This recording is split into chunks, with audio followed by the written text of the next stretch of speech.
Thank you. Good morning. It's really good to be here. I tell you, I am honored by that applause. I'm honored by the reception.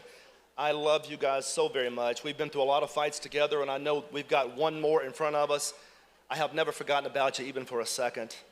This morning, I had the chance to talk to Jill in Cambridge and Chamberlain. They were just returning. Now get this, you're going to love this. My 16-year-old, they were representing Mississippi over in South Carolina in the World Series. My 11-year-old representing Mississippi over in Texas for the World Series, or they would be here. But they're watching right now, and I want you to know, boys, Jill, I love you all very, very much. This is a tough time for families. If you've looked at your mailboxes lately and the TV, you see it can be a tough time for families. It's very negative. Nature of politics, I understand it, but we're here to fight. The other night, I had a conversation with my family, sitting around the table, my son Cambridge and Chamberlain, talking about these days and how difficult it seems. And my son asked me the question, and it struck me as incredibly profound. He says, are we the last ones? I didn't know how to take that at the time, but it dawned on me he was on to something. Are we the last ones, the last to live free, the last to chart our own fate, the last Americans? My answer, I said, time will tell. Ronald Reagan stood here 43 years ago, and as part of his campaign, I fell in love with the Republican Party. He told us what it was like to be conservative. He explained to us our party was a party of bold colors, not pale pastels. I fell in love with the message of conservatism. It was Reagan that reminded us that freedom was only a generation away from extinction. It had to be fought for. It had to be nurtured. These difficult times can be saved by the Republican platform. These difficult times can be fixed by adherence to our principles, but we've got to fight. And we've got to fight really hard. I've heard some speakers here today that represent the Democrat mindset. I want you to think about the Democrat mindset. They're here to tear down your foundations. This is not the party of Roosevelt. This is not the party of Kennedy. It's the party of radicals. We have to stand in the gap against those people. They are the problem with America.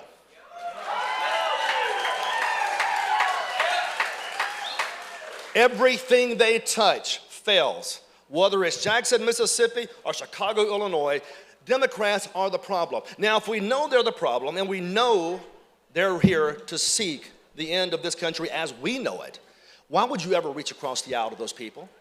Why would you ever compromise with those people? Why can't we learn to hold the line against those people? Let's ask the question again. Are we the last ones? Mississippi, this is your time for choosing. I would submit to you, it's not simply a question of left versus right. It's a question of up versus down. Up toward man's age-old dream of liberty, consistent with social order, or down toward government control. I believe in our capacity for self-government. I believe you have the answers for your churches, for your families, for your communities. And I recognize that unless we stand in the gap here, we will lose that for the next generation. I'm not willing to go down that path without a fight. I stand here a proud conservative, not a moderate, a proud disciple of Ronald Reagan and, yes, Donald Trump.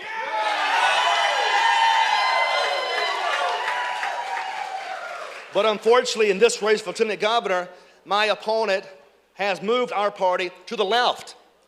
He's moved us far to the left. He's not standing in the gap. He's promoting those people. He's helping those people. I need to be clear about something before I get started. I do not dislike Delbert Hosemann. I have respect for Delbert Hosemann. This should never be personal, never. But it's fair game to point out his record. It's fair game to talk about his adherence to Democrat principles. It's fair game to recognize that he has more in common with people like Mitt Romney than he does Ronald Reagan, and that's a problem. Now, how do we know this? Since he's been LG, I served with only 16 Democrats. For some reason, he appointed 13 of those Democrats to powerful chairmanships. For some reason, he used the power of redistricting to eliminate a conservative Republican, but he saved every Democrat in the chamber for another 4 years. Let me take it a step further and get in really big trouble. Benny Thompson is a disgrace to Mississippi. And yet, And yet, Delbert Hosemann expanded Benny Thompson's district into southwest Mississippi, guaranteeing him 63% black voting age population, making it impossible for a Republican to ever beat him. Why protect him? Why protect him? But it's happening. Delbert Hosemann stood in the way of us getting rid of the income tax. He fought against religious exemptions for vaccinations. He stopped in cold tracks the ballot initiative process. He pushed himself a pay raise. He pushed the legislature for a pay raise. He killed term limit legislation. He blocked a recall mechanism. But what's worse about it, he's done absolutely nothing to push back against Joe Biden, the most incompetent and corrupt president in our history. But we should have known this because his past dictates his present.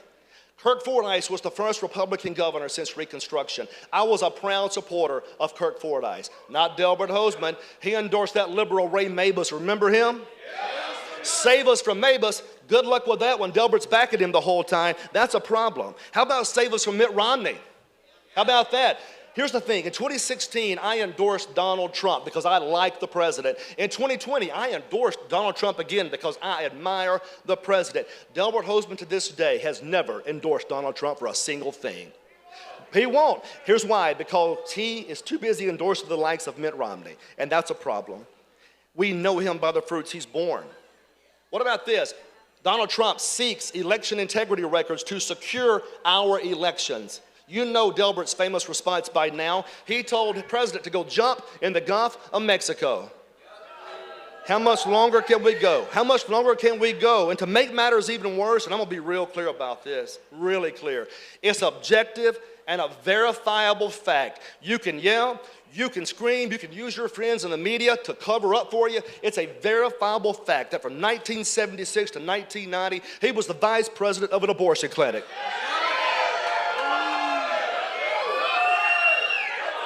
Are we the last ones? Are we the last ones? Are we the last ones? It appears we might be. It appears we just might be the last ones unless Mississippi learns to stand its ground and push back. Hey man, that song, try that in a small town. How about try that stuff in Mississippi? But I'll tell you this, I do not believe we are the last ones, not for a second. I believe we've got to fight to build a better economy. No more handouts. Our people need jobs. We need to eliminate that woke culture in our schools. And if those professors can't stop it, we'll bring them home. You understand what I'm getting at? Let's place parents in control of their children's lives. We need a parental bill of rights in this state. Clean up the election system. Let's end corruption in Jackson. Put an end to the good old boys club. Establish sovereignty again in this state and tell Joe Biden to go fly a kite. And to those of us that say the fight is too difficult, that the enemy is too strong, that this story has already been written, we're going to remind them. And David put his hand in a bag and took out a stone, and he slung it, and it struck the Philistine in the head, and he fell to the ground. We dare not forget these days, and we dare not forget that we are the heirs to the first and only American Revolution. Let the word go forth from this time and place that the torch of liberty must be passed to a new generation of Mississippians. Once born in this country, tempered by wars against our foundations, disciplined by a difficult winter of socialism and its advances, but unwilling for a moment, proud of our heritage, unwilling for a moment to allow the liberals or even the moderates to tear down what's left of the greatest country in the history of the world. Are we the last ones? Not a chance. We'll pay any price. We'll bear any burden. We'll meet any hardship, support any friend, oppose any foe to assure the survival of the American experiment, to assure the survival of this dream. We must stand Mississippi. And even though large tracts of this country and many old thoughts and traditions have now fallen into the grip of the Democratic Party, we shall not quit or fail. We will go on to the end. We will fight them in the capitals. We'll fight them in the courtrooms. We'll fight them in the universities. We'll fight them in the big cities and the small towns. We shall fight and grow in confidence in our principles. We shall defend this republic whatever the cost may be. If necessary for years, if necessary alone. And even for which I do not for a moment believe that our Constitution or some part of it were subjugated and people of this country somehow lost their freedom. Our children, guarded by our principles, remembering these days where we stood one last time, will carry on the struggle until in God's good time, America once again becomes a lamp for the entire world to see. Reagan's shining city on the hill. We make that stand now in Mississippi because it's no better place than Mississippi. There's no better time to make that stand. On August 8th, we begin to fight again. God bless Mississippi.